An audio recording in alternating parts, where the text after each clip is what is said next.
Well, howdy, roofers, and welcome to a very special episode that we have for roofingsites.com. We have a very special guest on today to talk about how to implement profit first into your roofing company. I have on here Greg Martin, the entrepreneur's banker, my co-host on Aggie Growth Hacks, and a really close friend of mine. Thank you so much for coming on, Greg. Chris, I'm so excited to be here. Howdy, roofers. First off, let me say thank you for all the hard work that you do. We have had a couple storms here in Texas over the last couple of years, and without you roofers, there'd be a whole lot of leaky roofs. So I know that running your business is hard. I know that finding clients is hard. And I also know that holding on to cash at the end of the day is hard. So thank you, Chris, for allowing me to come alongside and share a little bit about Profit First and how we can make sure that your roofing business is permanently profitable. Awesome. So a few housekeeping tips real quick for those of you who are on here live. Go ahead and let's pause our phones, put them on airplane mode or something like that. Close out all of your inbox, your Outlook, all that kind of stuff. And let's really pay attention here, because what we're talking about today is very important for every single roofing business. And no, this has absolutely nothing to do with marketing.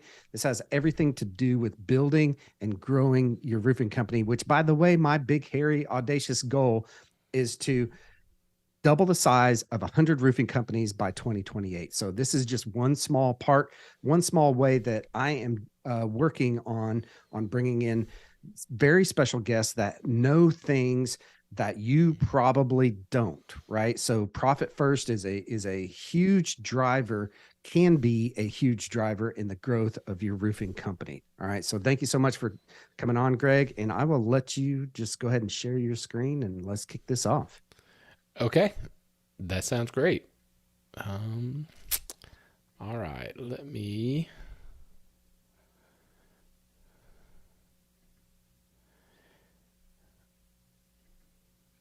Okay, how's that? Looks Does that great. work? Yes. Okay. Well, roofers, again, thank you so much for allowing me to come speak with you. I am Greg Martin. I am the entrepreneur's banker. I am one of 2 certified Profit First bankers in the entire world. If y'all have not heard of Profit First, I encourage you to connect with me or just Google it at the very least. What it is a cash management methodology that was created by a business author named Mike Michalowicz. Now, Mike Michalowicz, if you have not heard about him, you definitely need to. And this is a huge shout out to Chris, because I didn't hear of Mike Michalowicz before Chris introduced me to him. But at the end of the day, roofers, if you want to have a business and you want to have a business that is permanently profitable, this is a system that you can use that guarantees it. It is a simple system. As we walk through today, we're going to talk high level, but it is not necessarily the easiest system to implement. So we're going to kind of walk through some things. And the thing that I love about Profit First is that it can be 100% tailored to your business. However you do business, however you mentally look at money, and however you run your business, we can set this up so that it is customized to you, so that it helps you. Because if it doesn't help you, it's not effective to you, it doesn't come natural to you, then it's not going to be a tool that you use to the maximum efficiency. And what I would say is that any roofer that has been in business for more than a year knows the saying, or should know the saying, that income is vanity, profit is sanity. I don't care if you're a $200,000 a year roofer or a $20 million a year roofer. What I care about is the cash that you have at the end of the day, after all your materials have been paid for, after all your employees have been paid for, after all the expenses have been paid for, after what you deserve to take out of the business has been paid for. You have to have profit at the end of the day. And so we're going to walk through that, and we're going to kind of do that. And I'm going to do that in a way of talking about the Murph Challenge. So this is a picture of me and a good buddy of Chris and I, Jason Beasley. So Chris is an Air Force veteran. Jason and I are both Army veterans. And about 2 or 3 years ago, Jason challenged me to do the Murph Challenge with him. And so for all of y'all that aren't familiar with what the Murph Challenge is, it's actually named after one of our fallen heroes, a Navy SEAL that is a Medal of Honor winner. And so every year, this is a fundraiser that we do in his name and his honor. And you run a mile or walk. I don't run a whole lot anymore, but you run a mile. You do 100 pull-ups. You do 200 push-ups. You do 300 squats, and you run another mile. And you do it all while wearing a 20-pound vest. So it is definitely not for the faint of heart, and it takes a lot of work to actually work up to it. And Jason and I actually started training about a year in advance for the first time that we did the Murph. And you'll kind of see it there of what our times were in 21 and 22. So what in the world does the principles of Profit First have to do with the Murph? I mean, one is a business methodology of managing cash, and the other is a crazy, insane exercise. Well, the principles are, you start off, you have to watch what you eat, or you have to have portion control. All right. When we're training for this, you don't sit there and eat ho-hos and ding-dongs every day. You got to watch what you eat. You got to eat the right amount of it. I can't have 20 pounds of pasta every day. So you have to watch what you eat, and you have to control it. You have to consistently work out. You have to have muscle memory, in which Jason and I did for over a year in order to even prepare ourselves for the Murph. You have to remove temptation, and we'll talk about how this happens in your business, temptation to spend money, but you actually have to remove temptation so that you can maximize where your cash goes. And then you're going to celebrate every victory that you have, because this is managing money and managing cash in your business is probably 95% mental and how you approach it. And so when you have victories, you need to celebrate that. You need to celebrate that with your team. And so you need to make sure that you have that positive reinforcement. And then finally, you have to have an airborne buddy. Both Jason and I served in airborne units. I served with the 82nd Airborne Division, so I was one of those crazy guys that jumped out of the airplane.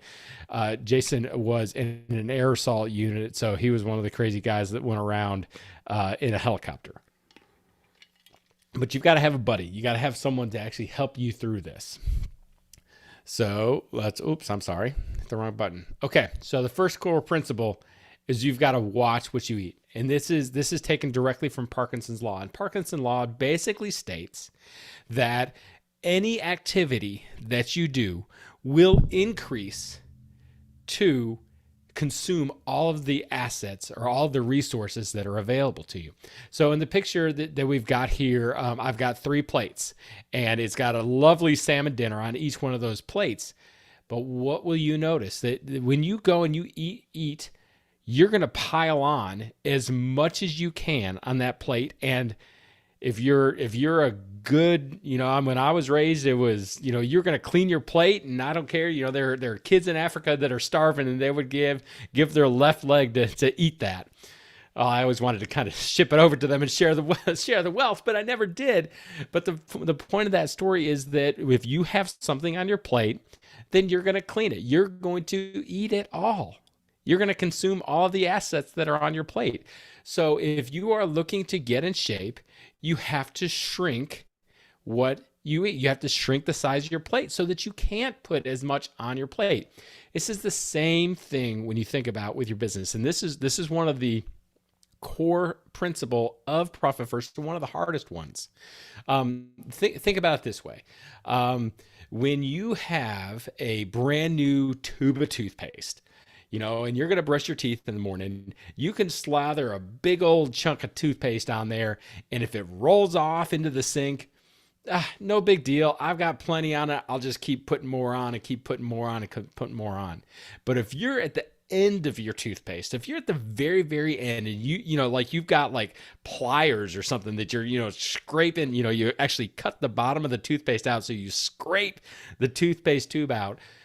What's that telling you? That is telling you that you're still going to accomplish the task. You're going to accomplish the task of brushing your teeth, whether that's with a big old tube. If you got a lot of toothpaste, you'll use a lot. If you have a little bit of toothpaste, you're going to use a teeny tiny pea-sized bit of toothpaste. Your business is the same way. If you allow it to, your business will consume all of the cash that you put into it. If you allow it to, you'll find a way to spend all of the cash that you make.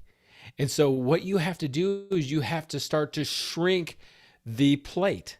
You have to start shrinking and telling your business, no, you cannot spend all of that cash on buying a new piece of equipment, or you cannot spend all of that cash on investing in inventory. You cannot spend all of that cash by hiring another crew. You have to shrink what it is. And as entrepreneurs, there's a lot of good things that you can do with your cash, but if you don't control it, you'll find a way to spend it. And so that's the first law. All right. In the way that so let's talk about the general overview of the profit first system. All right. And when it comes down to it, a lot of entrepreneurs have one bank account, and they have one bank account. And so they pull up, if they've got some type of, if they have an opportunity to spend some money, someone's approached them about either some type of sponsorship or maybe buying some new equipment or doing something, they're going to pull up that bank account. They're going to look to say, yep, I've got money in it. I'll go ahead and spend it. But that's not what Profit First does. What Profit First does, we actually have for roofer businesses, I would recommend that you would have 6 accounts. And if you're looking online, this presentation, it's not updated 100%, but we're going to customize this for roofers. All right. The first account we're going to have is the income account. All right. And that's where all the money goes into. So every time you get a draw, that money's going to go into that income account. All right. And then we're going to have, then for roofers, we're going to have an account that I call mats and subs, or materials and subcontractors. Okay.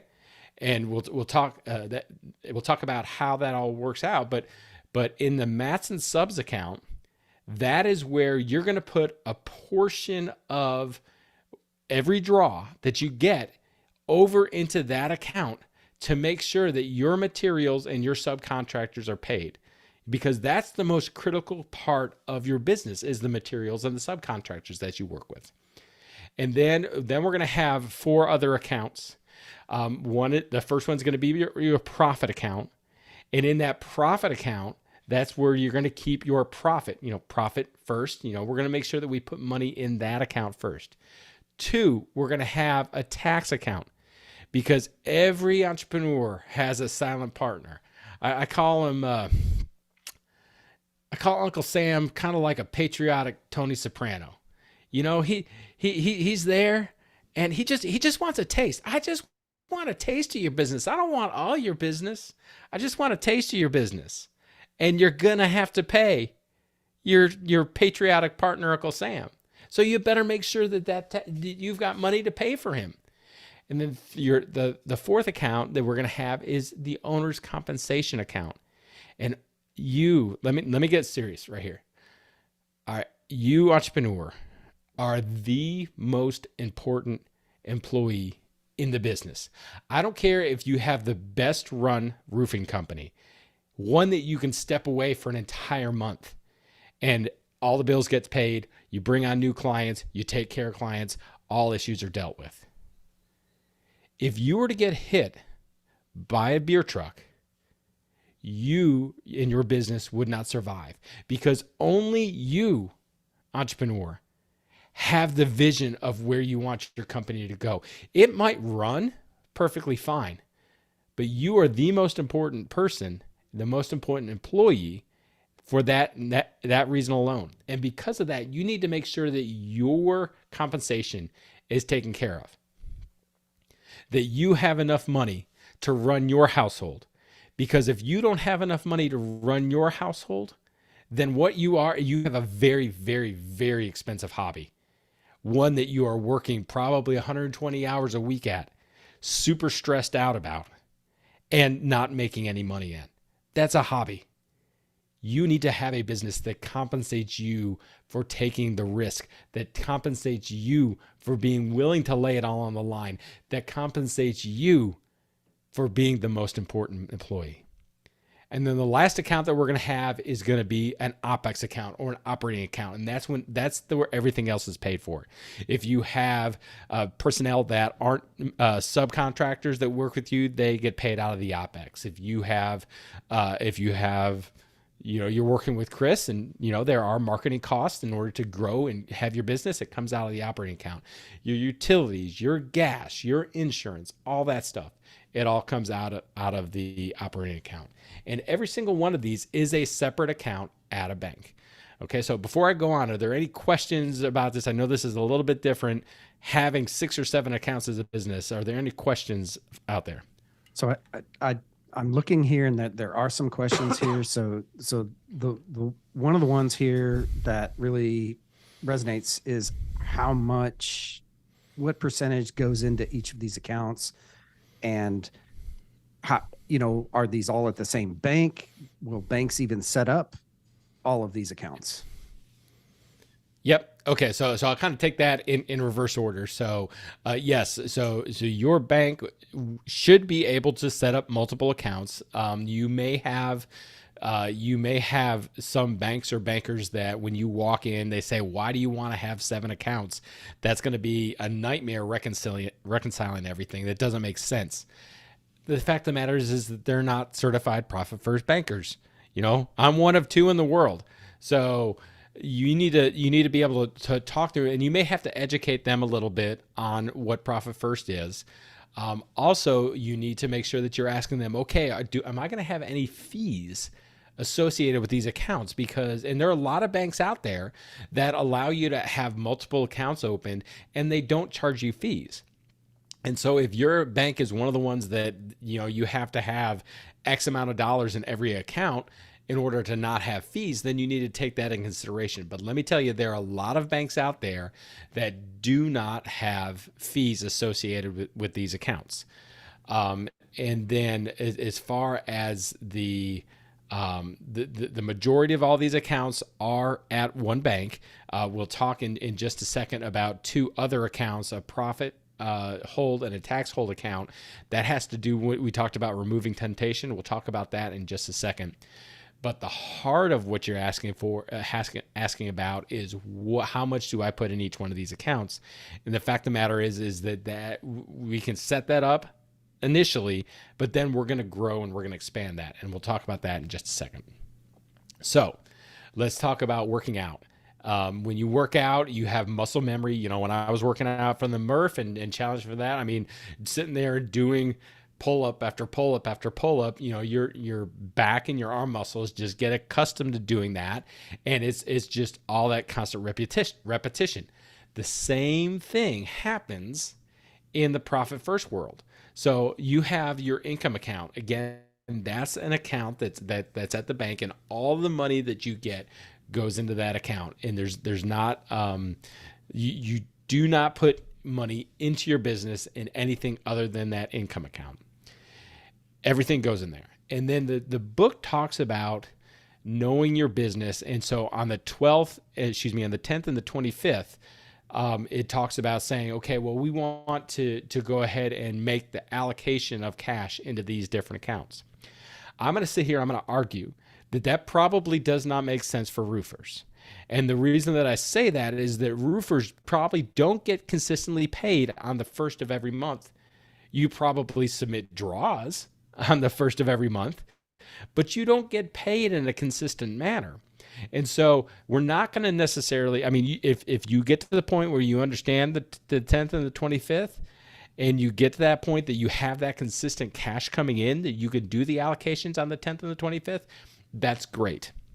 But really, what I would say is that the money comes in and then immediately you do the allocations, all right? Or the next day once the money actually is in your account. And so what I would say is that when we're talking about the different allocations and how much you put in each account, it depends on your particular business. So let's just go and let's assume that, excuse me, you have a $10 million a year roofing company.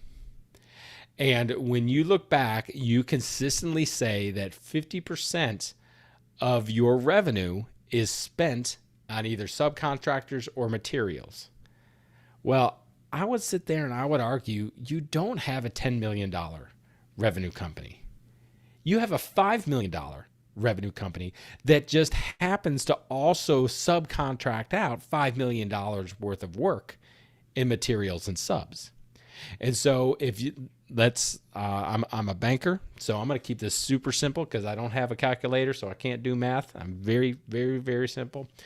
So if you get a $100,000 draw, then you would immediately, or the next day, you would immediately put 50% or $50,000 into your materials and subs account. And then when it comes time to make your payments to your materials houses, or when it comes time to make your payment to your subcontractors, you have that money that's already set aside, that's already worked there. Now, personally, I think that as you go through it, because you guys know much better than I, but you guys know that getting draws on time is extremely difficult because there's so many factors that are beyond your control that goes into that draw. You know, when you're working with a general contractor, they're not just pulling in your invoice. They've got 12 other subs that they're working with, and they're pulling all those together, and then they turn around and issue a draw request to either the owner or a bank. And from my perspective, with my banking hat on, I know exactly how that process goes from my perspective. I'm a banker. I'm not a construction guy. I don't know that when you hand me a draw that says, yes, we've done $100,000 worth of roofing, that's actually been done. I mean, I could go out and I could look at the building and be like, yep, the roof's there. I don't know if I'm really adventurous, I might actually get up and walk on the roof and be like, yep, the shingles are there. I don't know that. So what do? I turn around and I dispatch an inspector, an engineer or an architect or somebody else to take 2 or 3 days to go out and actually look at the plans, look at what you've done, understand how much of okay, are we 10% done with this line item? Are we 50%, 75%? Do we have enough, with what has to get done? Do you have enough in the budget to still finish that? And then that person comes back to the bank and says, yep, they asked for $100,000 for the roof expense, along with $300,000 of landscaping and plumbing and electric, all that stuff together. So then I fund the draw. And that's if everything works out right. And we've got that contractor, he's got all the paperwork ready. So from the time I get a request to the time that my money actually or the client's money actually goes from the loan into the contractor's account, that in and of itself could take 2 or 3 weeks, depending on how difficult that is. And if you as the roofing contractor are probably on a pay when paid schedule with the GC is not going to take money out of their pocket to give to you. So as you're walking through that, you probably need to sit there and think about, okay, that mats and subs account, that material and subcontractor account. I can't tell my guys, I'm going to pay you whenever I get paid. That's how you get cash in, but that's not necessarily how you get cash out. Now, if you can negotiate that with your subs, definitely do that. That helps. And you probably sit there and you can negotiate some terms with your supply houses on getting that inventory. And if you can get a paid when paid on the inventory, then do that. That helps working capital. But if you don't, then you're going to need a little bit extra cushion in that mats and subs account to allow you to be flexible, to allow you to pay your subs on time, every single week. Because if you could do that, if you can make sure that you're paying your supply houses at or before the terms that they extend to you, then when you and 10 other of your competitors are going to these subs to say, hey, I've got a job for you, which one of the subs going to come work for? They're going to come work for you because you pay them on time, you pay them without delay, and you're financially strong to be able to do that. When you sit there and you pay your supply houses at or before the 30 or 45 or 60 days that they give you, what does that tell them? That tells them that you're a good entrepreneur. You are financially strong. You're not necessarily 1,000% dependent upon somebody else to pay it before you take care of your obligations. And what does that allow you to do? That allows you to extend credit. That allows you to go from, cash on the barrel when you're trying to get inventory or supplies to maybe 30 days out, to 60 days out, 90 days out, 120 days out. And if you can do that and extend the amount of credit and extend the amount of time that you have with your supply houses, then that's going to help increase flexibility in your business, and it's going to help. So that's where I say, okay, so you get $100,000 and you put it in the income account, and you immediately take 50% of that, or $50,000, and you move it over. So then what you have left over, what you have left over is what the book calls real revenue, or that's the revenue that you can run your business on. Okay. And then that's the revenue that you split up between your profit account, your tax account, your owner's compensation account, and your OPEX. All right. So let me just kind of walk through something that's from a percentage standpoint, and let's just kind of put some real numbers to this. So you've got $100,000 that went into your income account, 50,000 went over, and that's in your materials and subs account. So then you're going to take 10% of that $50,000, that real revenue, and you're going to put that in your profit account. And then you're going to take another 15%, and you're going to put that into your tax account. Because remember, Uncle Sam's going to get his taste. You better be prepared to give it to him. Then you're going to take 25% of that, and you're going to put that in your owner's compensation account. So I'm not really good with math, but 10% in profit, 15% in tax, 25% in owner's comp, that's 50%. So if you have $50,000, half of it is going into those three accounts. Well, what does that mean? What do you do with the other half? That goes in your OPEX account. So let's break this down. This is what we're talking about. And let's pause here for just a second, because this keeps coming up in the chat here. What does OPEX stand for? What does that mean? I'm sorry, OPEX, or operating expenses. Again, that is the expenses in your business that it takes to actually operate. That's everything outside of your materials and subs. That's your payroll, your utilities, your rent, your insurance, all that stuff, your operation expenses. All right. So you just got a $100,000 check. Before you did Profit First, you thought, awesome, I got $100,000 in my account. We're good. No problem. I take care of payroll. I can get caught up on everything. We're good. With Profit First, you have $25,000 that you can run your business on. But you also have the peace of knowing that all my materials and subs, I've got cash to pay them when I need it.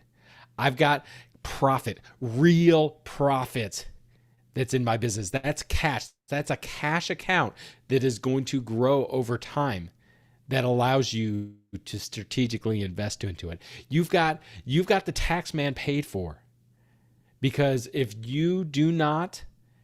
you file your taxes, if you don't have the cash, then you're going to have to do a couple things. One, you're going to have to take cash out of your personal account to inject back into your business.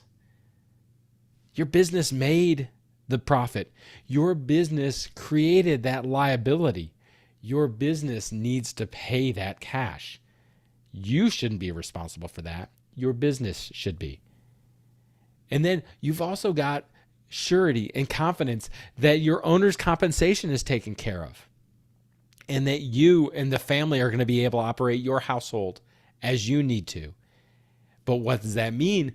going back to Parkinson's law, that means that we have shrunk the amount of cash that your business has to spend. And by doing that, we've put that money elsewhere. All right. So let me tell you a real quick story about owner's compensation and why I think that this is so important, and why Profit First is really, it's a cash management tool, but it's really a peace tool. And I've got a client that is in the trades, and being in the trades, you as an owner probably can sympathize with this. You have seasons that are really, really busy, and you have seasons that you don't get any work just because it's just not out there. And this is a guy that grew up in the trades. Like his parents had a trade business, and when he got old enough, he got into the trade business. And that was the same way. And he said, Greg, during the summer when I was growing up, we'd have steak and lobster. And during the wintertime, we'd have ramen and beanie weenies. It was up and down, up and down, up and down. And so what he did is that when he implemented Profit First, he implemented it during his really, really busy time. So cash was just coming in. But then he put in the discipline for the profit, the tax, the owner's comp, and the OpEx or operation expense. He put that in, and he just had that money. He said, okay, I need to take, in order for me to run my household, in order for me to make my mortgage payments and car payments and all that stuff, I need $3,000 a month. And he knew that he had about 4 months where he would have no work coming in, or very, very little work coming in.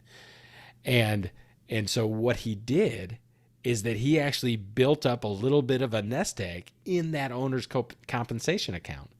And so by the time that it came time to the low season, that he wasn't going to have a lot of work, he actually had 6 months worth of cash that he needed to pull out. He had $18,000 set aside in that owner's compensation account that he knew that he could pull out $3,000 a month for the next 6 months. I mean, his slow time was only 4 months. So he knew that by the time that he would get back to the busy season again, he'd still have cash in there. And he said, Greg, this has brought so much peace to me and my family, because now I'm not stressed about, oh my gosh, how am I going to pay for groceries this week? How am I going to pay for Christmas and not put it on a credit card and then have to worry about next year? How can I? And then the best part about it, he's like, Greg, I've got double that in my tax account. And I'm sitting there and I'm waiting for Uncle Sam. I can't wait to do my taxes, because if you're, let's say that you've got, let's say you're $1 million business and you've got 15% in that tax account. That's $150,000. Okay. So $1 million in revenue, you got 15%, $150,000 set aside for Uncle Sam. Well, if your accountant does that voodoo that they do, maybe we peg it right, and it's $150,000. You get a $150,000 tax bill. You slap high fives with the accountant, says, "Thanks so much for your service. I'm going to write a check for $150,000 and give it to Uncle Sam. Not going to sweat. Don't have to worry about where the cash is coming from. I've got it." Now, let's say that they sit there and they do some more voodoo accounting math, and you've got some more depreciation or something. I don't know what it is. I'm not an accountant. But let's say they come back and they say, hey, great news. You only owe $100,000. Well, you've got $150,000 sitting in that account. Guess who just got a bonus? Guess who just got money that they can move over into that profit account? Guess who just got a shot in the arm of cash? You did. Now, let's say that they don't have that depreciation or whatever. You didn't buy anything that they can depreciate or whatever that happens. And they say, hey, I'm so sorry, you owe $175,000. Well, you've got $150,000. Coming up with $25,000 is a hell of a lot easier than coming up with $175,000. So it gives peace. Profit First gives peace. And again, it gives peace because you know that all your materials and all your subs are all taken care of. You're not having to worry about when the material house gives you a call that they're going to beat you up over your payment, because you've got the money to set aside. That's what Profit First does. And it all comes from having these different accounts and having a consistently working out and putting the allocation of cash. Okay, so All let's right. pause here real quick, and if Yep. you're up for profit, put profit into the chat box real quick. If this all sounds really good to you, profit, awesome, profit, yeah, of course. We all want money in our pocket, do we not? At the end of the year, at the end of the month, we want money in our pockets. That's why we're in business, not to be poor, not to be poor entrepreneurs, right? Let's be rich entrepreneurs and let's do this by implementing this system. I love this. All right, I'll hand it back to you, Greg. Okay, so let's talk about principle number 3, removing temptation. And I talked about when I was training for the Murph, I didn't have ho-hos and ding dongs hanging around. I'm not that much of a little Debbie or a hostess, but I love me some French silk pie. I love me some ice cream, but we don't have that in the Martin household. And part of that is just because if it's not in the refrigerator or freezer, I'm not going to be tempted by it. So this is the same thing. Now you need to understand yourself as an entrepreneur. You know, the way that I describe this is that some entrepreneurs, when it comes to their profit and their tax accounts, some of them like to be able to see that cash going up and increasing throughout the months and throughout the year. Okay, some entrepreneurs know that if they see $12,000 sitting in a profit account and they have to make payroll, that they're going to pull money out of that profit account in order to make payroll. Now, let me be real clear. I'm not telling you not to do that.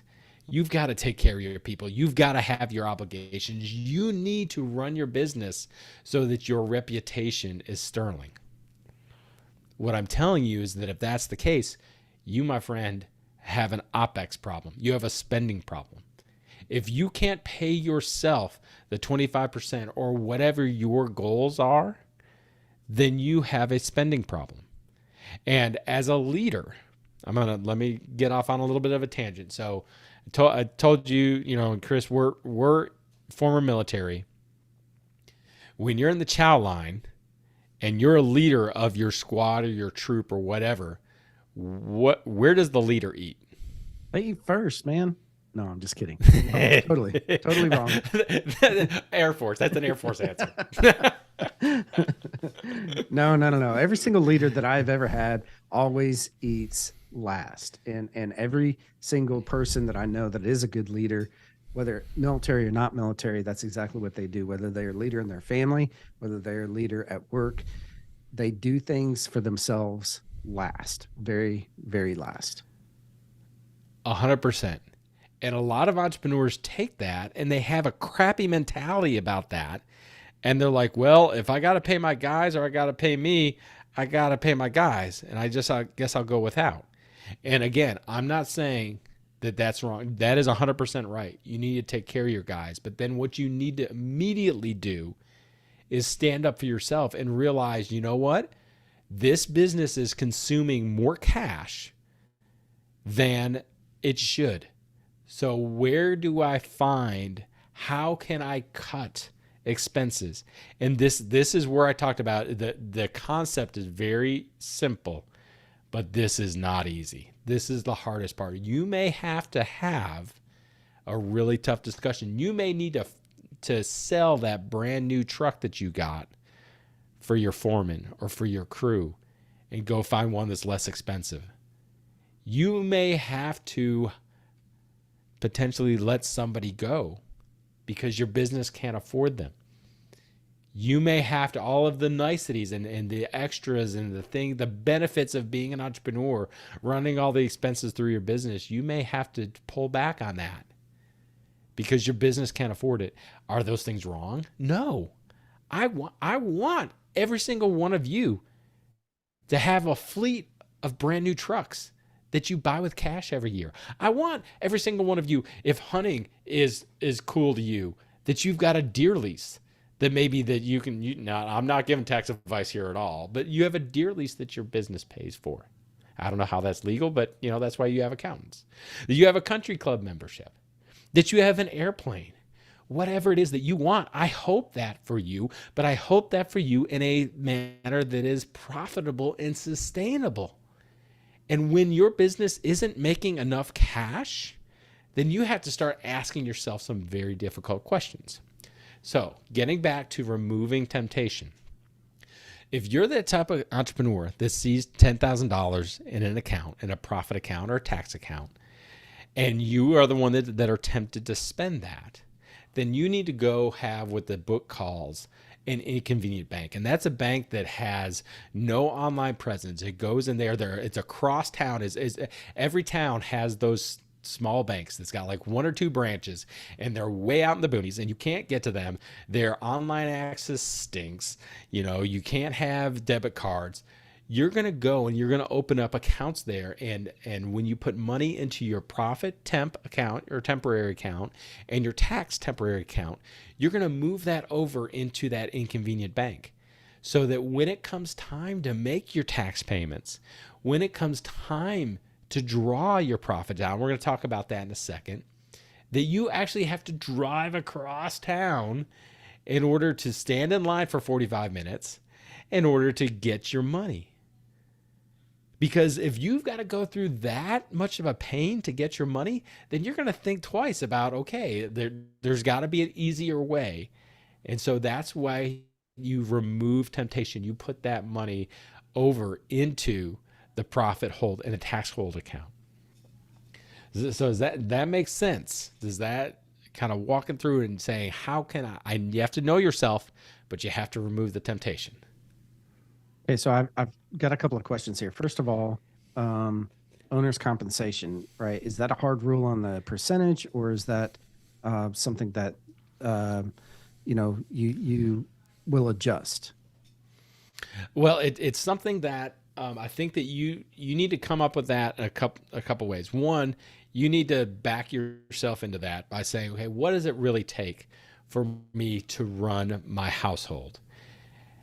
If you sit there and you do an honest assessment and say, okay, well, I've got to bring home $100,000 or $120,000 a year in order to run my household, then that means that you're going to have to bring home $10,000 a month in order to do that.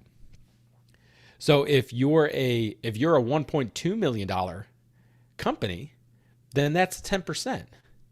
If you're a $240,000 company, that's 50%. So I'm not saying that that's not possible, but it's probably not possible if you have a $240,000 company that you're going to take 50% home. But what I see most of the time with entrepreneurs, when they first do this, when they do an assessment and they say, okay, how is my company actually looking? It's zero. And let's kind of take the materials and subs account off. Let's talk about real revenue, the revenue that you can run your business on. So again, if it's 50%, then we're not talking about that. We're not talking about your top line. Most entrepreneurs that I see, when we look at it, they say, okay, well, Greg, last year my company had 5% net income. And so I'm at 5% profit. And then I would ask them, okay, great. Well, show me where you set that 5% aside. Oh, no. I invested that back into my business. You got to spend money to make money, man. And then I would argue, no, you don't have a 5% profit. You have a 0% profit because you didn't set it aside. If you want to reinvest into your business, that's 100% awesome. And that's great. But don't lie to yourself. If you are just spending money and allowing that cash to be consumed by your business and you call it reinvestment because you don't want to call it what it is, overspending, then don't lie to yourself. You're not profitable if your business has to have that cash to run. So most entrepreneurs I see have zero in the profit account. Most of them have zero in their tax account, and they pray to God that they can pull cash off their line of credit, or they have cash in their account, or they have savings someplace, or that their accountant does a really good job and says that they don't owe any money. So zero profit, zero tax, maybe 10% owner's compensation, and somewhere around 95% OPEX. So your business consumed 105% of what it brought in. Congratulations. That's what I see most of the time. But that's not sustainable, because that you can't do that forever. So what I'm saying is that, going back to the question is, okay, how do you come up with that owner's compensation? How do you come up with each one of these percentages? It may start out that you're at 0, 0, 10%, and 95. Well, the first thing we're going to do is we're going to figure out how to shrink that 95 down to 90. So at the very least, we're breaking even, you know?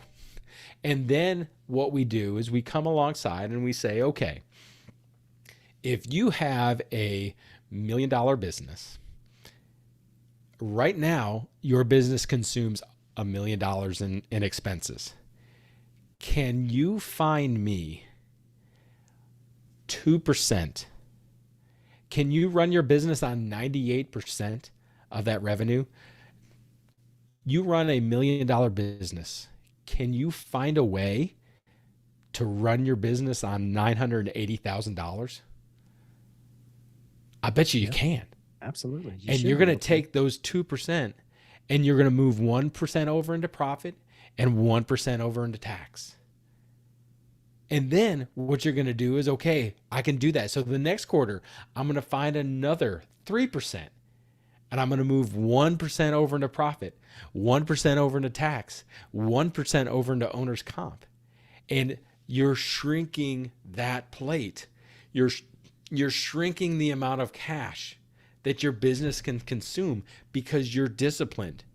You're sitting there and you're taking a look at it, like, so why does my business have an Amazon subscription, a Netflix subscription, a Hulu subscription, a Disney Plus subscription, an ESPN Plus subscription, a Paramount Plus subscription? It may not be streaming services, but what do you have out there?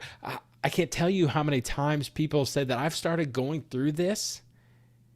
And Greg, I saw that for the last 5 years, we were paying for phones and pagers that we haven't had in 10 years.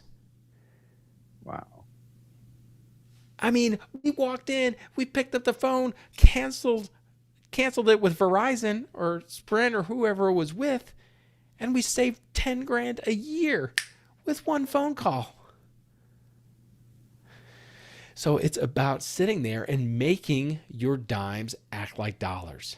You need to have your dimes act like dollars, because by doing that, you are freeing up those extra dimes to go where you want them to go. But you have to have the discipline. And then once you have the discipline of moving them over and shrinking the cost and shrinking the amount of cash that your business can consume, then you need to not allow temptation to come in and steal it away from you. So if that means having an account in that inconvenient credit union has terrible service and is 2 towns away, if that's what it takes to have your money, then you do that because you deserve that. And so the percentages will grow over time as you are working through this. So basically, it's like putting your cookies, right? Your ho-hos, all the Twinkies in your neighbor's house, right? That's right. You're like, hey, store these for me, okay? So that you're not constantly going into your pantry and getting those Twinkies and ho-hos and cookies and all that kind of stuff. Love it. Yeah. Oh, by the way, my neighbor works at night, so our schedules are always off. And so I can't readily go over there at 2:00 in the afternoon and go get some Twinkies, because then that's just rude, you know? So I got to sit there and coordinate with them. All right, you're going to be home at, you're going to leave work at 6:00. So I'll meet you at 5:30. That means I got to rearrange my day in order to make sure I'm home by 5:30. It's a lot of effort. And so just like, forget it. I'll just get it tomorrow. So you have to remove the temptation. Love it. Love it. All right. Who all's getting value out of this so far? I want to see a 1 in the chat, right? Hit a 1 in the chat if you are getting value from this. 1. Absolutely. Yeah. Love it. Love it. Love it. 1. Yeah. So here's the deal. This is a system that works, right? This is kind of like, and it reminds me of Dave Ramsey, right? You know, how Dave Ramsey, how, 100%. how you pull all of it and put it in cash, put it in envelopes and all that kind of stuff. But obviously, this is not cash. This is not envelopes, right? But who all wants profit in their business and in their pockets? So put profit into the chat, right? Raise your hand here, right? Profit, profit, profit. Absolutely, we all do, right? So this is awesome. A lot of value that we're getting here. And when I'm talking about profit, it's real hard cash. Mm. It's not that profit that when you go see your accountant and they say, "Hey, congratulations, you made $100,000. Oh, Yeah. by the way, you owe Uncle Sam 24,000. Mm. But you made profit of 100,000. That's great." And then you look at your account, and you're like, "Bull, where the Where'd it hell go? is that?" Yeah. Oh, no, you spent that money already. That was just your book profit. When we talk about profit and profit first, we're not talking about book profit. We're not talking about accounting profit. We're talking about cold, hard cash. Let's talk about celebrating. All right. So, celebrating your victories. What do you do with that profit? So, every quarter, if you own Tesla or Duke Energy or whatever stocks, there's a lot of times that you get a check in the mail every quarter, and that's your dividend check. Why do you get that dividend check? You get that dividend check because the corporation that you invested in said, "We realize that being an owner of this corporation is risky. And we want to say that we appreciate you and we're thankful to you every single quarter by giving you 82 cents for every share that you own. And so thank you so much for taking the risk. Thank you so much for being willing to invest in this company.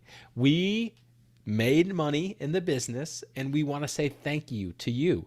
So you give a quarterly distribution. Your company is just like that company.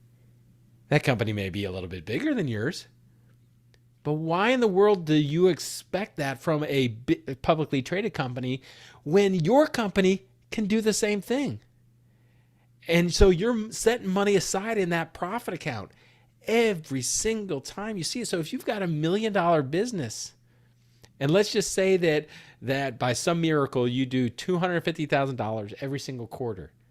So every single quarter you're going to have, if you save 10% of that into your profit account, you're going to have $25,000, and you need to celebrate that. And that needs to come out in a quarterly distribution. So how are you going to spend that distribution? How are you going to work through it? So there's 4 things that I would look at. First off, you need to have a vault, or this needs to be your operational reserve. Every single business out there needs to have an operational reserve. And I say that you need to have somewhere between 3 and 6 months of total spend in your business. Now, for a roofer, that might be a little bit skewed because obviously 50% of your income goes over into your materials and subs. And you won't have materials and subs costs unless you have jobs. So you may sit there and say, okay, well, if 50% goes over into materials and subs, by the time I make my rent payments, I pay my insurance, if I might have loan payments, I make my loan payments. If I spend my utilities, and then I've got my office staff and my sales staff, so something that's not associated with the material and subs, and it cost me $5,000 a month to run my business. Okay. So I would sit there and I would argue that you need to have between 3 and 6 months of that. So you need to have between $15,000 and $30,000 sitting in that vault account. That is your break glass in case of emergency. That is your break glass in case COVID-32 ever hits. How many of you entrepreneurs lived through 2020? February, March, April, May, June of 2020. I mean, during that time, I'm a banker. My life was consumed with PPP loans at that time. Those are dark old days for everybody involved. How much more peace would you have if you knew that you had $50,000 sitting in that vault account? To know, okay, we're going to have to tighten up. We're going to have to, we may not be able to spend all that we normally spend, but I've got runway. I can look to my people with confidence of saying, I've applied for a PPP loan and I think I'll get it. But if I don't get it, I got you. I'm going to take care of you. I'm the leader. This is my family. I've got you. And you had that in the vault. You knew that that was taken care of. So that's what you need to do. Once you have met or exceeded your 3 to 6 months of all-in spend, then the next thing you need to do is you need to get out of debt. I don't care if it's a 2% car loan or a 7% line of credit. You need to get out of debt, because when you are in debt, you have somebody or something else telling you how to spend your money. If you come to me, and this is coming from a guy that spends a disproportionate amount of my time in my day thinking about putting people in debt. So I understand where this is coming from. But if you come to me and you borrow $1.5 million for your building, and I say, great, that's fantastic, it's just $6,000 a month, then you have somebody else telling you where to spend $6,000 of your cash every single month. You as an entrepreneur need to understand that financial flexibility is financial freedom. And so get out of debt as soon as you can. And that's a great way to spend your quarterly profit distributions, is to pay down debt and to get out of debt. And don't give me the line of, Greg, I'm in debt. I have a loan because I need the interest in order to be written off on my taxes. Well, let's just assume that you are in the highest tax bracket, which right now I think is like 40%. So if you pay $100,000 in interest to the bank or to somebody else, to a financing company, then you're going to be able to write that off. And you'll be able to write that off and reduce the amount of net income you have. And so you'll save $40,000. Y'all, if you want to give me $100,000 and I'll give you back $40,000, I will do that for as long as you want. As many zeros as you can tack on that, I will do. That is the stupidest reason to go into debt. Now, can you take advantage of the tax laws? And I'm not saying don't take advantage of the tax laws. What I'm saying is, don't go into debt, pay me $1 to get 40 cents back. So you got your vault taken care of. You're out of debt. So then you could maybe save up and maybe invest back into your company. Maybe there's a new piece of equipment that will allow you to be more profitable. Maybe there's another truck or trailer or something that you want to buy so that you can bring out another crew so that you can have more work, that you can be more profitable. Maybe you want to go and you're talking to someone like Chris, and he's like, you know what? We need to have a complete brand overhaul. And that may cost $15,000, $20,000, $30,000 to do that. Well, I don't want to pull that out of my cash stream and pay, but you know what I can do? I can save up over the next 3 quarters and put money aside. So when it comes time to do that, I've got the cash to invest back in your business. That is what I call investing with purpose. That is what I call investing in your business where it's okay, because you've made a strategic decision to invest back in your business. You didn't make the decision to just reinvest in your business by pulling money out of your profit account to run your business. That's what you do.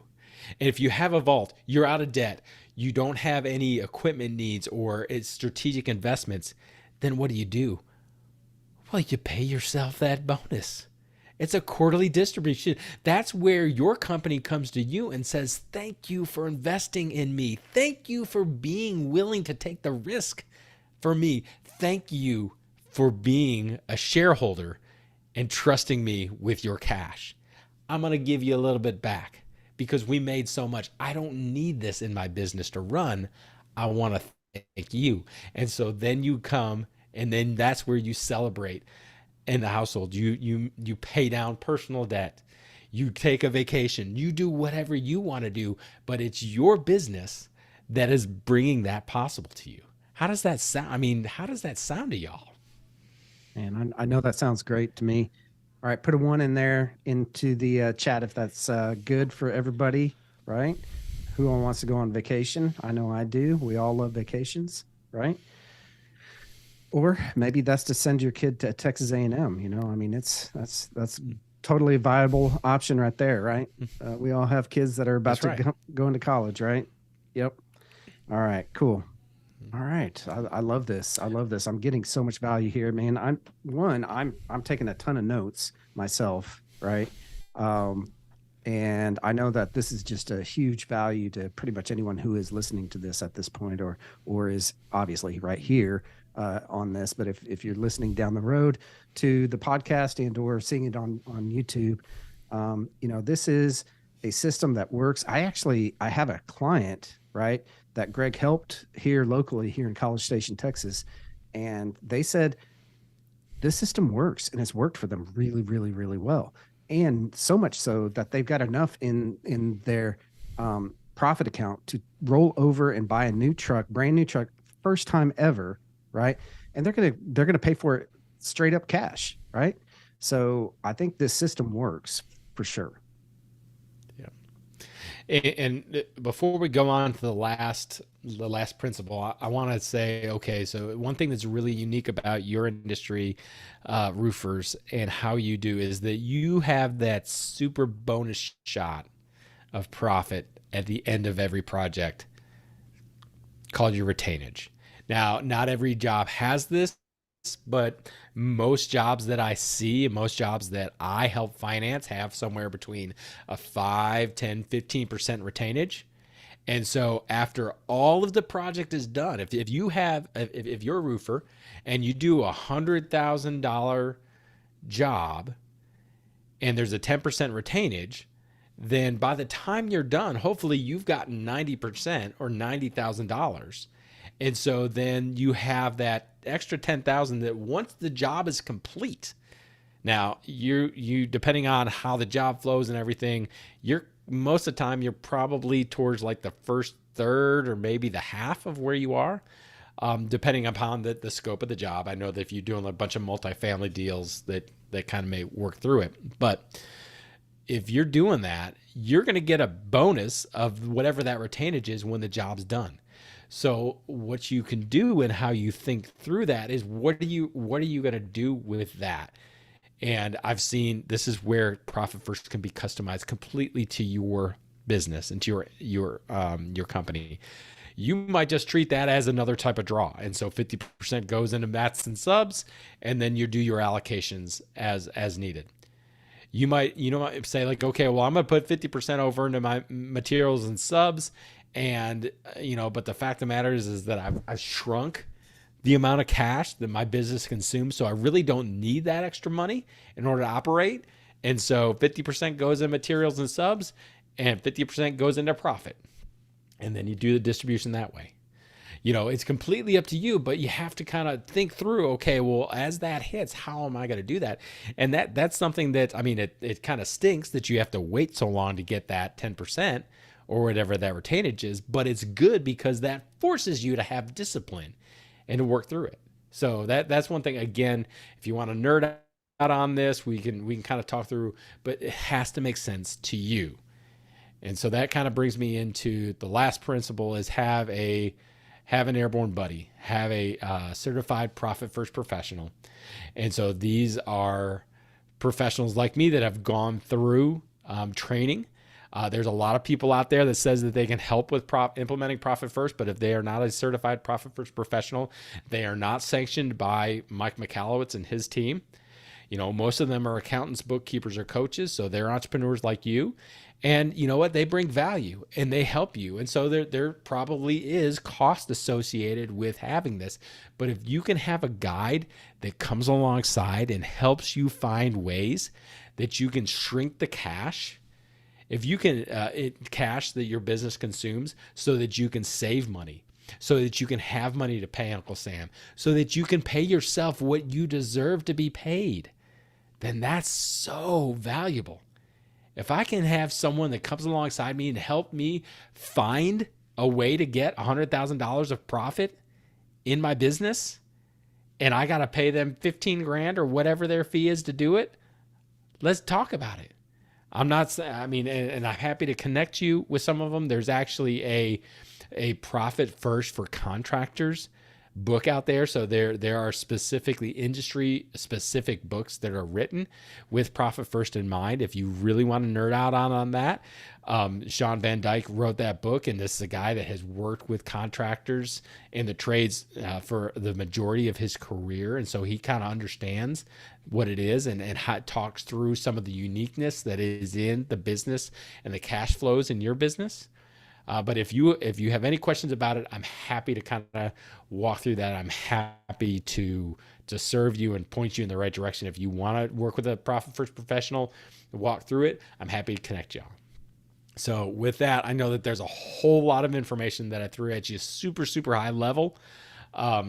Chris, what questions are there? How can I help? And I'm going to stop sharing my screen now.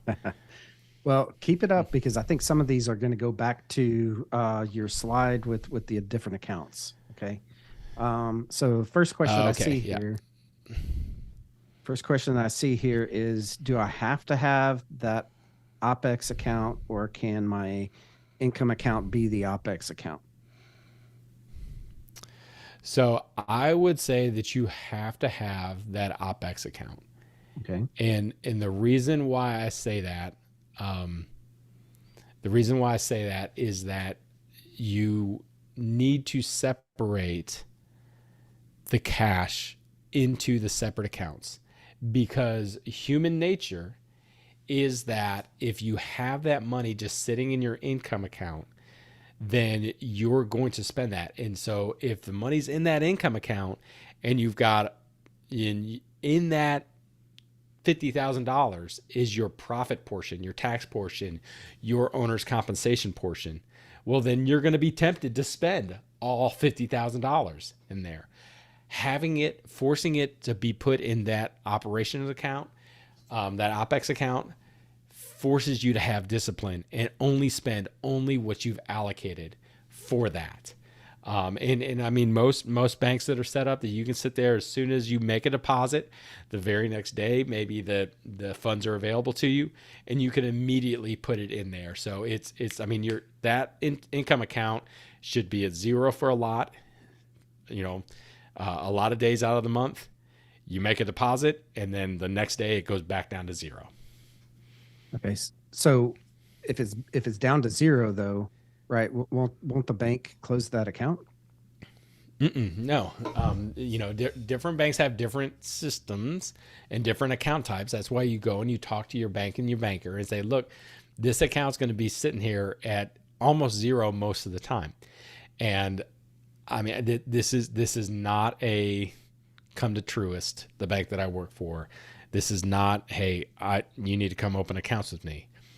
What I am saying is that I know that there are banks out there that say, okay, if you want to have a zero balance in that account for the majority of the month, cool, we can support that.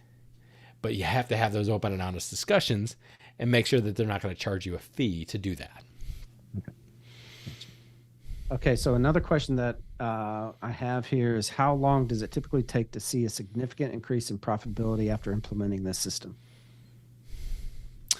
Well, it depends on how aggressive you are on this.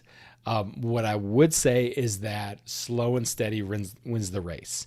So let's say that you go and you do an assessment, or you walk through with a Profit First professional and you say that I'm at zero profit, zero tax, 20% owner's comp, and 80% OPEX.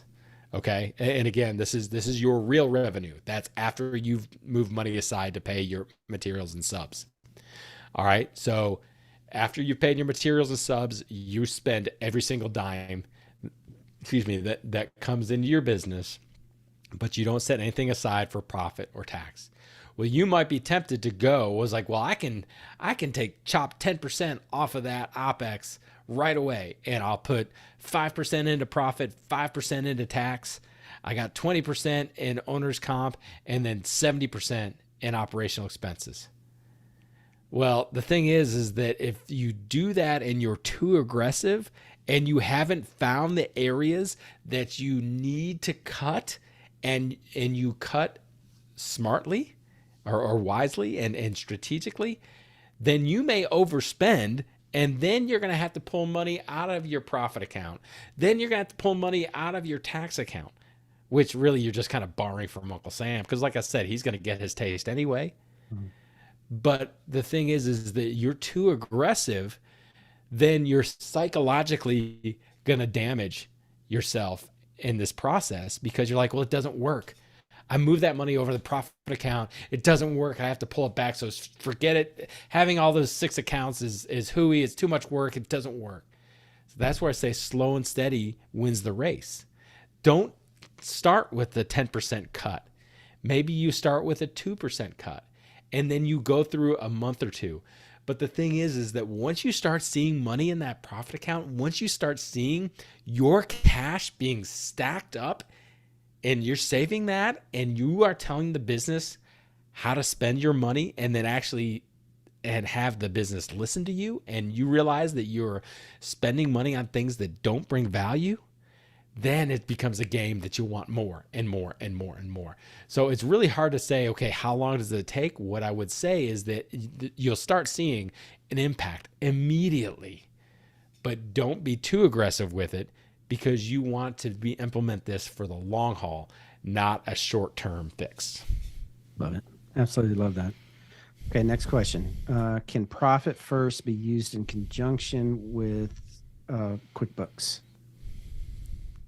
Yeah, it definitely can. And I'm not a QuickBooks expert, but when you sit there, you can set up multiple accounts in your QuickBooks online. Or your system, and it's all cash. All right. And so movement, imagine you only had 2 accounts. You had your spending account, your checking account, and then you had a savings account. Well, that's still cash. And moving from your checking account to your savings account, that's not revenue.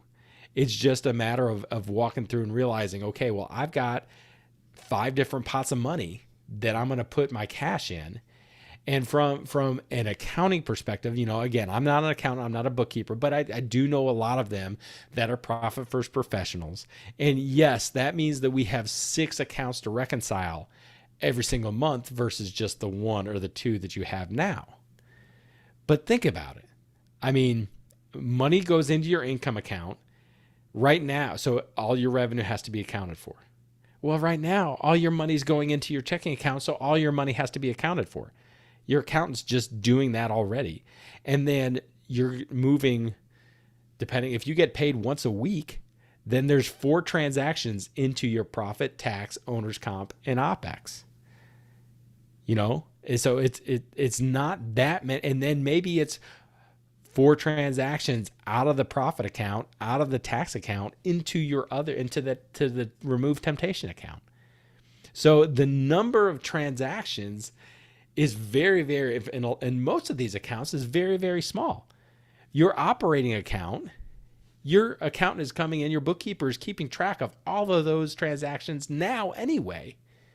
So yes, it is more accounts to reconcile, but it's not like you were making 7 times as many transactions as you are now. Interesting. Okay. That's awesome.